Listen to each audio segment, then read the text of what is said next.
May mga taong pagod na pero hindi humihinto. Hindi dahil malakas sila palagi, kundi dahil wala silang choice kundi magpatuloy. Tahimik lang silang lumalaban, walang reklamo, walang drama at padalas walang nakakakita. Sa labas mukhang okay. Pero sa loob punong-puno na. Ito ang mga taong gumigising araw-araw kahit mabigat ang dibdib. Mga taong tinatapos ang araw na parang ubos na ubos. Pero kinabukasan, babangon pa rin. Hindi sila humihingi ng awa. Hindi sila nag-iingay. Lumalaban lang sila kahit walang pumapalakpak, kahit walang nakakaintindi. Kung isa ka sa mga taong to, ang video na to ay para sa'yo. Hindi para sabihing kaya mo pa, kundi para ipaalala na hindi ka nag-iisa. Na ang pagod mo ay valid. Na ang tahimik mong laban ay may halaga kahit hindi ito nakikita ng mundo. Minsan, ang pinakamatibay na tao ay yung hindi na nagsasalita tungkol sa sakit, kundi patuloy lang na kumikilos. At kung nandito ka ngayon, ibig sabihin hindi ka pa sumusuko. Tadti minsan, sapat na yun para magpatuloy pa ng isang hakbang.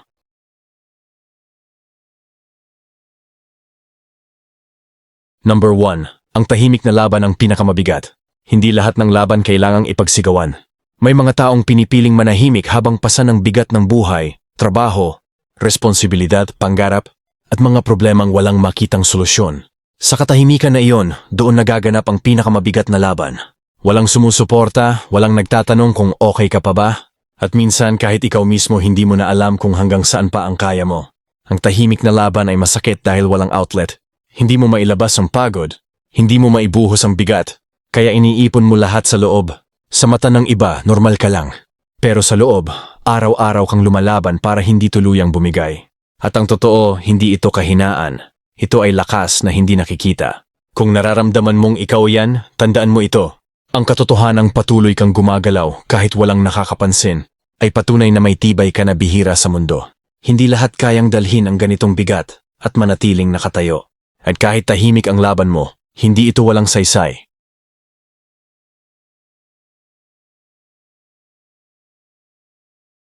Number 2. Hindi lahat ng pagod ay nakikita. May pagod na hindi galing sa trabaho o puyat.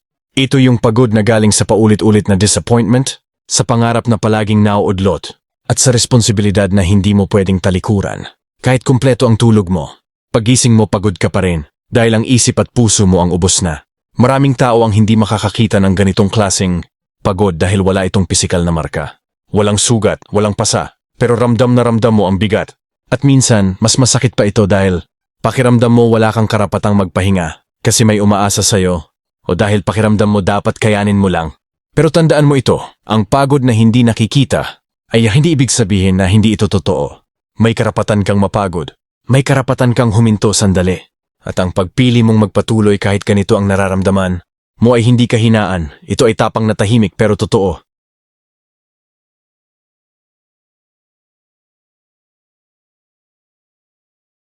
Number 3. Lumalaban ka kahit wala kang kasiguraduhan.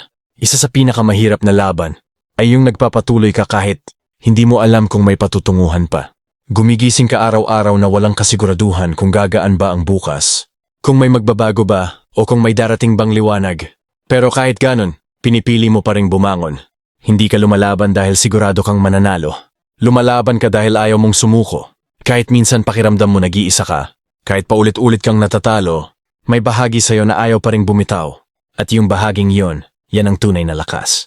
Kung pakiramdam mo wala kang direksyon ngayon, okay lang yon. Hindi mo kailangang makita agad ang buong daan.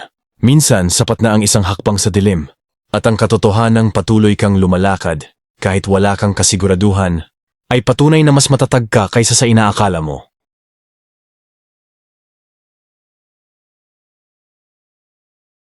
Number 4. Ang pagpapatuloy. Kahit gusto mo nang huminto, darating talaga ang punto na pagod ka na hindi lang sa sitwasyon, kundi sa sarili mong pakikipaglaban. Yung sandaling gusto mo nang huminto, hindi dahil mahina ka, kundi dahil sobrang tagal mo nang lumalaban. Paulit-ulit, walang pahinga, walang kapalit. Pero sa kabila ng pagod na yon, may maliit na boses sa loob mo na nagsasabing, hindi pa.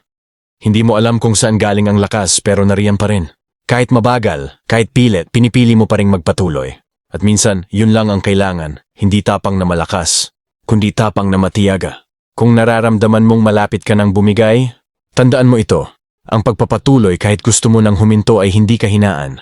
Ito ay desisyon ng isang taong ayaw pang talunin ng buhay At bawat araw na hindi ka sumusuko ay isang tahimik na panalo.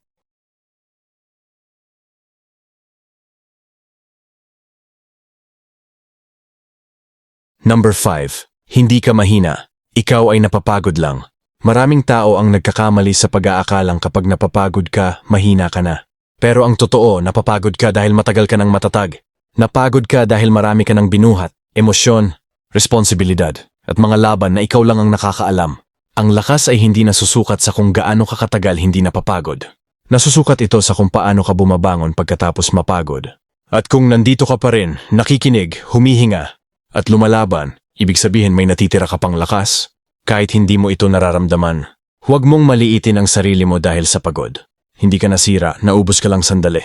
At ang taong marunong umamin ng pagod ay mas may tsansang makabangon kaysa sa taong pilit, nagpapakatatag hanggang tuluyang bumigay.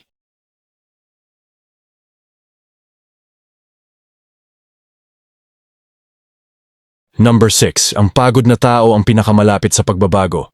Madalas, bago tuluyang magbago ang isang tao, kailangan muna siyang mapagod sa maling direksyon, sa paulit-ulit na sakit, at sa buhay na hindi na niya gusto. Ang pagod ay hindi laging kalaban. Minsan ito ang hudyat na panahon na para magdesisyon ng mas maayos para sa sarili. Kapag pagod ka na, mas nagiging malinaw kung ano ang mahalaga at kung ano ang dapat bitawan. Doon ka natutong pumili ng sarili mo kaysa sa expectations ng iba. Doon mo napagtatanto na hindi mo kailangang patunayan ang lakas mo sa kahit sino, kailangan mo lang itong ipakita sa sarili mo.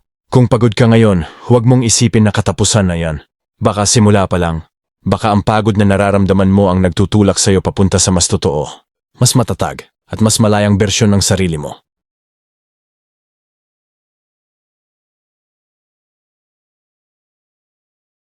Alam mo, hindi ka nag-iisa.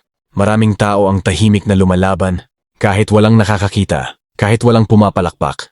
Ang pinakamalakas na laban ay yung pinipili mong tahimik gawin, hindi para sa iba, kundi para sa sarili mo. Ang bawat pagod, bawat pagkadapa, at bawat sandali ng panghihina ay bahagi ng proseso. Hindi mo kailangang tapatan agad ang lahat. Minsan, sapat na ang isang hakbang sa araw na iyon para magpatuloy. Huwag mong maliitin ang sarili mo dahil sa pagod. Ang pagpapatuloy kahit pagod ka, kahit walang nakakaintindi, ay isang tahimik pero matibay na panalo. Kapag naramdaman mong gusto mo nang sumuko, tandaan mo, ang bawat araw na hindi ka sumusuko ay isang patunay ng tibay at tapang mo. Magpahinga kung kailangan, mag-recharge at bumangon muli. Ang tahimik mong laban ay may halaga at sa bawat hakbang, mas lalapit ka sa mas malakas at mas matatag na sarili mo. Sa mulikhanging pagod ay hindi katapusan. Ito ay simula ng pagbabago, simula ng mas matibay at mas malayang ikaw. For more video, please subscribe to my channel, like and share at maraming pa tayo. Matutunan about sa mga video na aking ma-upload dito at maraming salamat sa mga masugid kong subscribers.